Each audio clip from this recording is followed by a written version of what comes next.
welcome back to my channel. If you're new, my name is Courtney, and normally I just do voiceovers for my What's for Dinner videos, but this week I wanted to do something a little bit different. I wanted to take a minute to stop and tell you guys how much it means to me that you guys are watching my videos and subscribing to my channel and all the wonderful comments that you guys leave.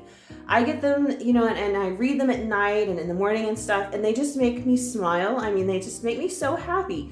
You guys are absolutely amazing, and I just want you to know how much I appreciate all of that. Thank you guys so much for tuning in and supporting my channel. I'm having a great time doing this, and I hope you guys are enjoying the content that I'm putting out as well.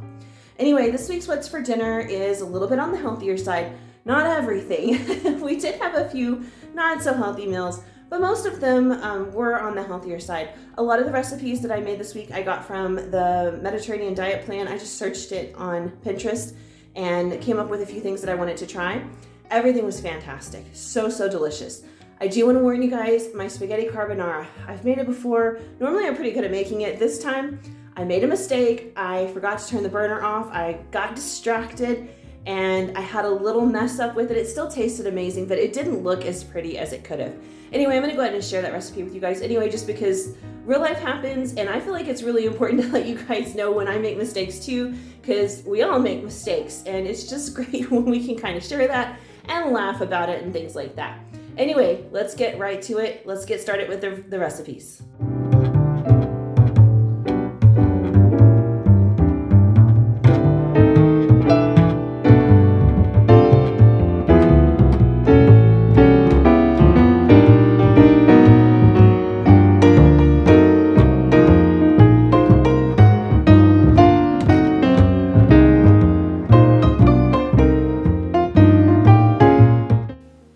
So this week I did try out quite a few new recipes, and most of them were on the healthy side, but of course I'm kicking it off with ribs, which is not quite as healthy.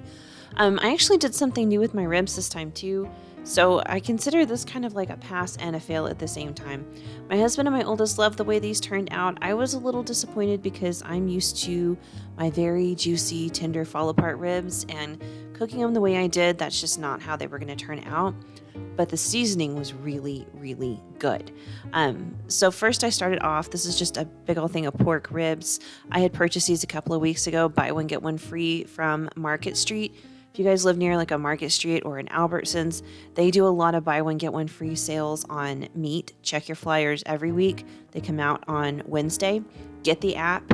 It's the United grocery store chain. So there's some really good deals on certain things every week. I will say most of their prices are a little bit higher on other things, but those sale prices are really worth a trip in that store. I go almost every week, and sometimes I'm only buying just a couple of things because I'm only getting the sale stuff. Other weeks I get a few more items, but it's worth a stop for things like buy one, get one free, ribs or chicken, steaks, ground beef, roast, all that kind of stuff, because we all know the prices of that stuff has definitely risen, and these sales really help to kind of keep your freezer stocked. Anyway, long story short, that's where I got these ribs. So I started off by removing the silver skin in the back, and for whatever reason, these ribs were giving me a really tough time. You always want to remove that silver skin so you have a better end product. It keeps the ribs from kind of getting so chewy and tough and sticking together. And usually I can just kind of like use my knife to pull up the edge of it, and then with a paper towel I can grip it and pull it right off. This one, man, I was working for a while on that. Eventually I did get it, and I cut the ribs in half because they were too big for my smoker. I am seasoning them with just a regular barbecue joints seasoning. It's one of the local Texas chains. You could use any seasoning you want. Down below I will list the ingredients that I use when I make my own rub. It's paprika, salt, pepper, garlic powder, onion powder, chili powder, and brown sugar, but I'll list it down below so that you guys can have it in writing. Anyway, I popped those on my smoker at 200 degrees and let them go. That was a mistake. I wanted to try the way I see smokehouses do it, and I was not happy. Usually I will wrap mine in foil and leave the top open so the smoke gets in there. It yields a better product that way. Likewise, if you guys don't have an oven, wrap them in foil, put them in a 150 to 200 degree oven and let them go for like 6 hours. You'll have a really great end product. I just was not happy with the way they cooked without being wrapped in foil, I felt like they got just a little bit dry for my taste. But the flavor was on point, and like I said, my husband and my oldest, they thought they were great. All right, so for a side, I thought I would do this zucchini. It was a fairly healthy side. You know, if you're looking for something that's kind of crispy and fun without having to fry something, this was a nice, like a shortcut without all the extra fat and calories. So I had a couple of zucchinis that really needed to be used up in my fridge. I mean, really, really did. I didn't want to waste them. So I decided I would just do this. I cut them in long strips like that, and then I have some seasoned breadcrumbs, just regular breadcrumbs that I put salt, pepper, and garlic powder in. And I'm just using the moisture of the zucchini itself to adhere those breadcrumbs to the outside. And they held beautifully. They came out really nice, and it was like a fried zucchini, but all I did was bake these in a 400-degree oven. Now, I only baked mine for about 15 minutes because I did not plan my time well on this. I would really suggest letting these guys bake for closer to half an hour so you get a really beautiful golden brown crispness on the outside. Mine were just starting to turn golden brown, but everything else was ready. I would have liked to let them go longer. So my recommendation would be 400 degrees for like 20 to 30 minutes. Keep an eye on them. You know how fast it can go from perfection to burned when you're at a high temperature like that. Anyway, the process would be the same, and these actually tasted really, really good. I was quite surprised. Oh, I forgot. I did sprinkle a little bit of Parmesan cheese in that bread mixture too. These really, I mean, they had a lot of flavor, and it was a lot healthier than fried zucchini, but it kind of gave you that fun, crispy, fried feeling. So I really enjoyed this. I would definitely make it again. Maybe, like I said, cook it longer, and I might even change up the seasoning a little bit. I didn't use any oil or anything, nothing like that though. The only moisture here is the moisture from the zucchini itself, and that is all I used to adhere the breadcrumbs to the outside for it to bake, and they stayed on through the whole baking process. It really was really nice, tasty, and delicious.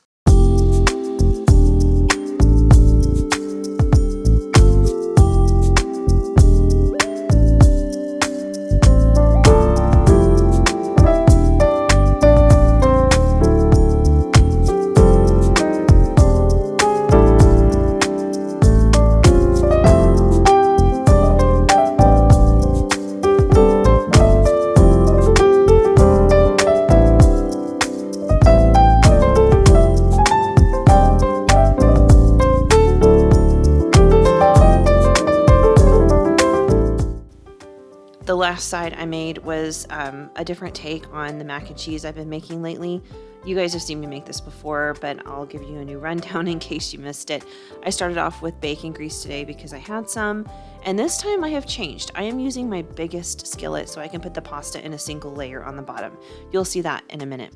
So to that bacon grease, I added in a little bit of garlic. Not a little bit, I added in a lot of garlic. Let's not lie here. We like garlic in this house. You can go as light or as heavy as you want on the garlic. That really does depend on your personal preference. I went very heavy, and oh man, is it good that way. Then I added in this pasta. This is probably around a cup or so of really big elbow noodles. They come in a little package I buy at the store. They're like 43 cents. It's not an entire pack of pasta by any means. It's small, but it's the perfect size for just my husband and myself. Might be a cup and a half of pasta, but it's a small serving size. To that, I added just enough water to cover the pasta, and I mean like just enough. And then I just let this cook and simmer and do its thing. I kept an eye on the pasta. I checked it a couple of times because I wanted to make sure I didn't let it cook too far. So I just really kept an eye on it. I would stir it frequently and things like that. And as the water cooked down is when I would start testing it to see if it was cooked or not. And this took me about 10-ish minutes to get the water to simmer down for the most part. I did go ahead and toss in some salt there just for a little bit of flavoring. And as you can see, that water has gotten really white. That's the starch releasing from the pasta, which is exactly what you want with this. It's going to help us make a really beautiful creamy cheese sauce.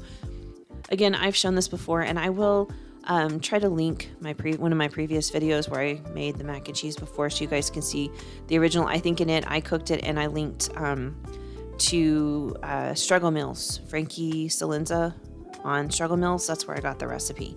So anyway, I will link that video down below. Anyway, there's the pasta almost done. You can tell it has absorbed a lot of the water. There's a tiny bit left, and that's perfect. We want that. It's super, super starchy water. That's the good stuff. Just basically using this pasta water instead of making a roux with like flour and butter. I added in just the tiniest bit of half and half there, and just to kind of give it a little creaminess, mix that well. And then this week I decided I wanted to do things differently. I had some sliced up pepper jack cheese in my fridge, so I decided I was going to tear that up and toss it in. That was such a good call. This pepper jack cheese has a really, really good flavor on its own. To me, pepper jack cheese is not hot and spicy at all, but I will say cooking it did kind of bring out a little bit more of the heat in there. It wasn't hot, but I got a little warmth every now and then, and it definitely brought out the flavor of the peppers that are in the pepper jack. It was just a really nice flavor. But anyway, I just tore up some slices of pepper jack cheese, and then I went ahead and added in a couple of handfuls of shredded cheddar cheese, and this was so good and so cheesy. So, and stone ground mustard, a little bit of stone ground mustard. It kind of mimics that cheesy tang you get with the box macaroni and cheese. It really does add a nice flavor profile, but it really does need to be stone ground mustard, not just regular yellow mustard. It also kind of helps thicken that starch water that's in there just a little bit more too. But this was really, really nice. The blended cheeses was really great, and cooking it in this really large skillet, allowing the pasta to be in just that one single layer, let me measure the amount of liquid in there a lot better than when I was doing it in my pot.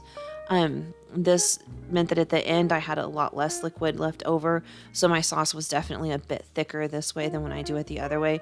And I'm not knocking the other way. We've really enjoyed the last few weeks when I've made this on Sundays for our lunches, but I think this was definitely much better.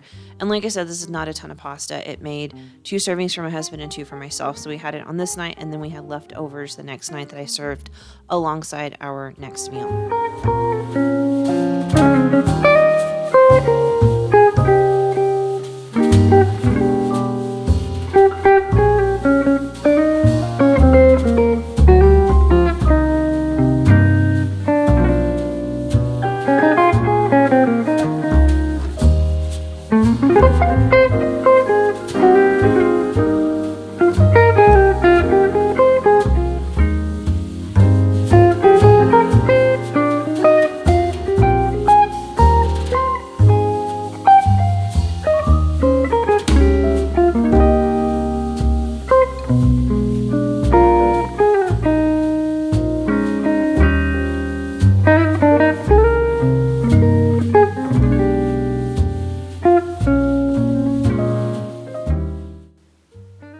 And there's the end result. Those ribs, they look beautiful, and the bark on them was great from smoking them in the seasoning. But again, I like mine just absolutely falling off the bone, super juicy, that kind of thing. So next time I'll probably go back to my original way of doing it with the foil. All right, on to the next night. I was excited about this one. I was going to make some cod. I actually have made this dish kind of before. The original way that I made it, it was a recipe I found online, but it called for you to dip the fish in a flour mixture and then saute it on your stovetop for just a couple of minutes to kind of crisp up the outside. Then you would dip it in this garlic butter sauce and bake it in the oven in it. So I kind of just took the baking part and ran with it. So in my casserole dish there, I have got some lemon juice, a little bit of white wine, probably about 2 tablespoons of white wine, 2 tablespoons of lemon juice, a little bit of minced garlic. Now I'm just chopping up some fresh dill. You could use just dried dill or any herb that you want, really. Parsley would be great. Really any kind of herb that you want. I am partial to dill, as we all know, I think. I talk about it a lot. It is one of my favorite herbs. So I just went ahead and used that. I'm going to add in some salt and some pepper. Then I'm going to cube up what looks like a lot of butter, but it's really only about 2 tablespoons or so. And I'm going to put this whole thing in the oven so that the butter can melt. It'll gently heat up that dill and let it start releasing flavor into this sauce here. And that way it's ready for the fish here in just a minute. This sauce was light and vibrant and full of flavor. I was really thrilled with the way it came out. And that dill, oh my gosh. I can't believe I've been using dried dill all this time and I have somehow not managed to use fresh dill more often, but I think it's going to be a much more regular item in my grocery hauls because I don't think I can live without it. I loved the flavor so much more this way. And again, I know it looks like a lot of butter, but when I slice that up, I was not slicing entire tablespoons at a time. So this is really probably only about 2 tablespoons of butter. It only took just a few minutes in my oven, which was at 400 degrees. I will try to list all of this information down below in the description box. Again, I'm kind of just winging it. There's no recipe for this, but I'll list what I can down below. Then I took a little bit more butter and melted it in the microwave. And I'm going to go ahead and season this because we're going to make some, let's just call them garlic knots. I don't know, garlic rolls, garlic crescents. I've got some salt and some pepper, and then we're going to add in some garlic powder to season it. I go kind of heavy on the garlic powder. I probably did about half a teaspoon for that little dish right there. And then I added in some Italian seasoning. You totally could just do butter if you wanted to, or you could just do garlic butter. That's up to you. This is just the way I like to make it. I set that off to the side and just let the flavors meld for a little bit while I went to work on this cod. As you can see, I did get it on clearance at Walmart. Always check for those yellow labels at your local Walmart. I have gotten some really good deals that way. Not all the time, but sometimes they are great deals. Now these cod loins, I think they're called, were in very long, thick strips, much bigger than what I needed. So I started just kind of breaking them down. As you can see, I sliced them in half longwise, and then I cut those in half to form these little chunks here. And what I'm going to do is take that cod and put it in the sauce that we just made. You know, the butter that's melting in the oven with the dill and everything. There it is. I'm going to place all of that cod in there, and then we're going to kind of flip it over, make sure that beautiful lemon, butter, garlic, dill, wine sauce gets all over both sides of this fish because it is a really good sauce. As you can see, there I go. I'm flipping it over. I'm just going to make sure every inch of it gets a little bit of that sauce on there so that it gets tons and tons of flavor. I did make sure those skinnier pieces of the cod I tried to place them more in the middle of the dish. That way I felt pretty good about the bigger pieces cooking more on the outside and the skinny pieces would not overcook in the middle, and it worked out really nicely. I'm also going to put a little bit of salt and pepper on the top of this just because I kind of felt like it needed it. You know, fish is one of those foods, it really pairs beautifully with salt for sure. But I always feel like everything needs a little bit more pepper too. And I'm just going to pop this in a 400-degree oven for about 15 minutes with that foil on top. This is kind of a mix between baking and poaching because there's liquid in there, but man, was this fish good. So here I have some sweet Hawaiian crescent rolls, just the Pillsbury ones in a can. I just unrolled them, and now I am gently brushing on that garlic butter that we made. Again, you could do this with plain butter. You don't even have to season those, but I like the sweet Hawaiian ones paired with a beautiful garlic butter because that sweet and savory is just really, really good together. So I just gently brushed on all of that garlic butter that I made, and then we're just going to roll these up and bake them according to the package directions. Nothing special here, but that flavor is so, so good. And if you're looking for a quick and simple way to kind of, I don't know, spruce up your crescent rolls, this would be it. You can put a number of things inside of a crescent roll. You could even make them sweet by putting some jam in there if you want to, but I love some good sweet rolls with some garlic butter on them. Just really is nice to pair those two together. And again, just bake them according to the package directions. And on this particular night, these are the only real things I made. I had leftover mac and cheese, and then the kale salad that I featured in my healthy meal prep video. We had a little bit of that left over, so we went ahead and ate that with this meal as well. It was really, really delicious. It was quite a nice meal. I enjoyed it a lot, and I like the fish. I did like it when it was breaded the other way, but cutting calories, this was tasty. As you can see, it's beautifully poached and cooked through. It really was a nice dinner. Tons and tons and tons of flavor. I'll link the recipes, or I'll list the recipes down below. All right, on to the next night. We're going to make some curry. Again, that beautiful yellow sticker. I got these on clearance at Walmart. I always check no matter what I'm running in there for, even if it's just for like one thing, I always make sure to check the meat department and the bread rack because you never know what you're going to find. Sometimes I get some great deals on their garlic knots, which I think are really, really good. I put the shrimp in a skillet with a little bit of olive oil, salt, and pepper, and lime juice. and we're just going to cook these until they are done. We're going to be really careful not to overcook them because we're going to be mixing them in a curry dish in a little while. I actually didn't eat any shrimp. I just had mine vegetarian style because that's the way I wanted it. But my oldest and my husband really enjoyed these shrimp. They said they were really tasty and really good. In fact, we ate this for 2 nights in a row. Once the shrimp is done, you will see that I'm using the same pan. I just kind of wiped it out with a paper towel because I didn't want that shrimpy flavor left over in the curry. I know that I'm pairing the shrimp with it, but for some reason I'm just weird like that. I didn't want these things mixing. I'm weird when I make a plate of food too. I don't like my food to touch. I'm sure you've noticed that in a lot of the pictures. The food never touches, and that's just one of the little quirks about me. But anyway, I just wiped this pan out and went ahead and added a little bit more olive oil to it, and we're going to get started on the vegetable curry. This I do have a recipe for, and I will link it down below. I did deviate just a little bit from it, and I'll let you know when I do that. But first off, we added a little bit of garlic into the pan and just let it cook till it was fragrant, like 30 seconds to a minute. I'm on like a medium heat, so it really didn't take very long at all. We don't want the garlic to burn. We just really want it to flavor that oil more than anything else and just kind of start to, I don't know, bloom a little bit, let out its flavor. And here I have an array of vegetables that I chopped. The recipe calls for I think cauliflower and peas and stuff. I use what I had. So I've got onions, bell pepper, frozen edamame, and some zucchini.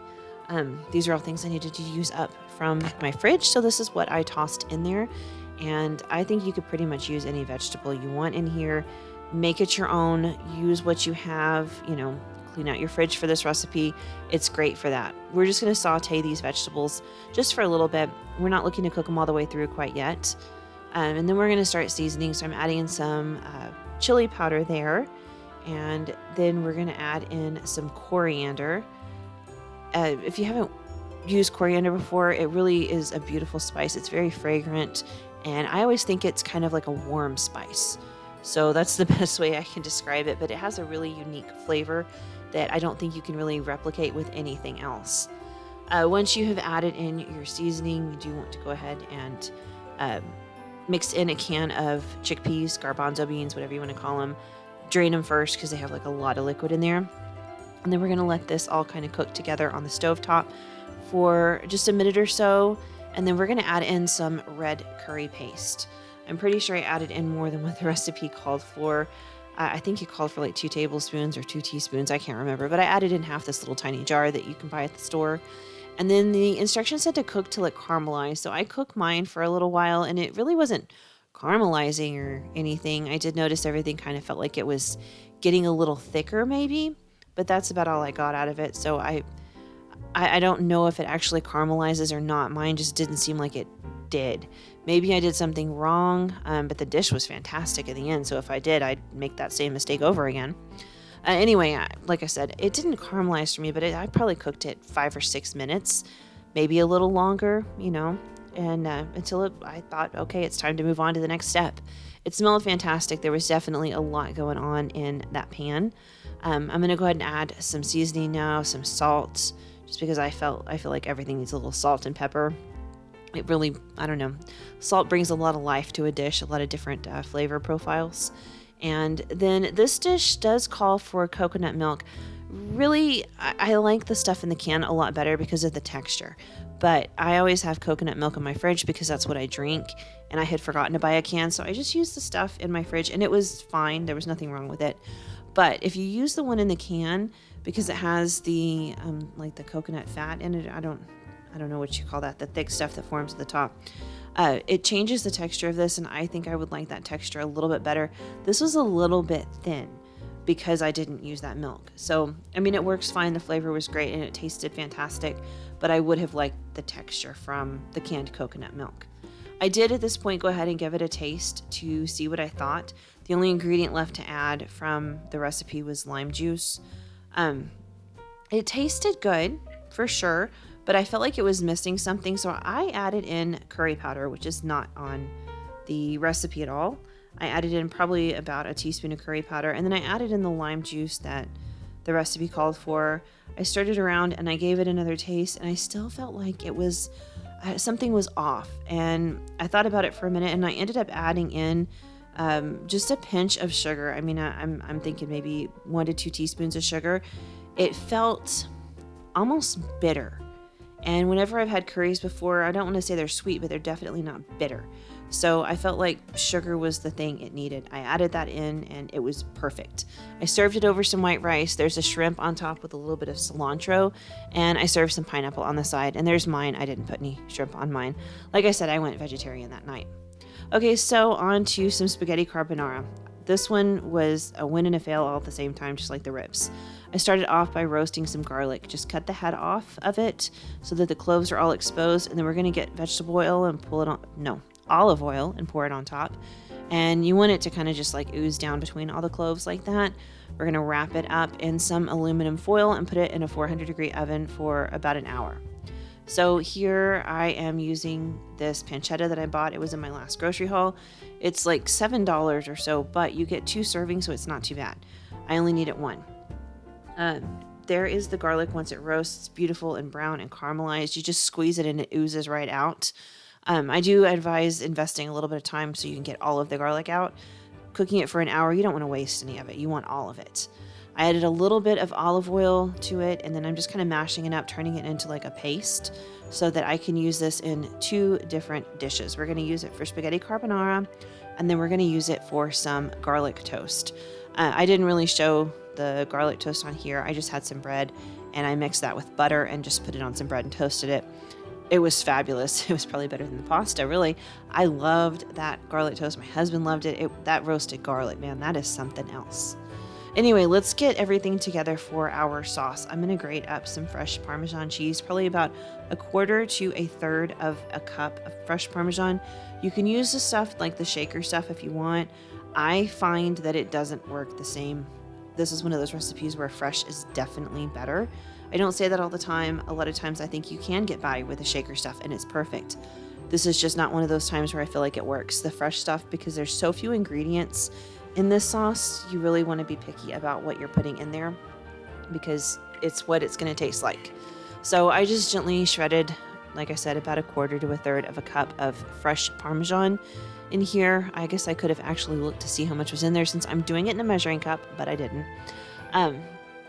And then we're going to add in some eggs. I'm using 3 eggs. You could do 2 for a whole thing of pasta. And next time I might even try 2, but I did do 3 this time. And you're going to scramble those up with that Parmesan cheese. And we're going to also add in a little bit of fresh cracked black pepper.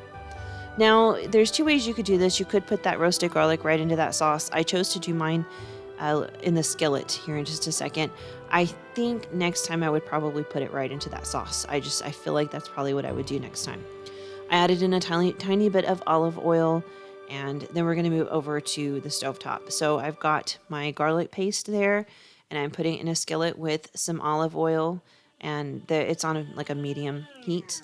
I'm just kind of breaking that up just a little bit because it has been sitting on the counter and the oil starts to kind of solidify. And I'm going to add in some pancetta. This is fresh pancetta I bought at H-E-B. And we're just going to let this kind of cook and render down for probably about 7 or 8 minutes.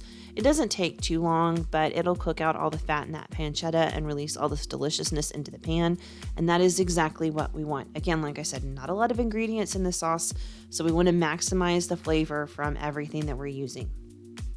I let that just do its thing and stirred it every now and again just so it didn't burn. And while it was doing that, I hopped over here to my boiling pasta and I used the pasta water to temper the eggs in my sauce. So I did about 1.5 spoons of this. You can do 2 or 3 just depending on how you feel about it. By 1.5 spoons, my cheese had started to melt. It wasn't perfectly melted, but it was starting to melt. So I knew that my sauce had tempered beautifully and it was ready to go. Just scramble so you bring those eggs up to a nice warm temperature. And the whole point is so that these don't scramble as easily. They will still scramble, but not as easily. So I took the pasta out of the water and dropped it right into that pancetta and garlic in my skillet. And then I added in the sauce that we just made, and you want to stir. Don't let it just sit. Stir. You're getting extra pasta water in there, which is perfect. And then that sauce will, gently warm up the rest of the way. And it should be awesome. Just don't stop stirring. So mine was coming together beautifully and all was fine. And I got distracted. My kids were talking to me and I accidentally forgot to turn off the burner, didn't stir it, and left it sitting there cooking. So my eggs did scramble, So at the end of the day, it wasn't quite as perfect as I wanted it to be. It tasted amazing, but the eggs did scramble a little bit. Just be really cautious when you make it because it is a little bit sensitive and a little bit picky.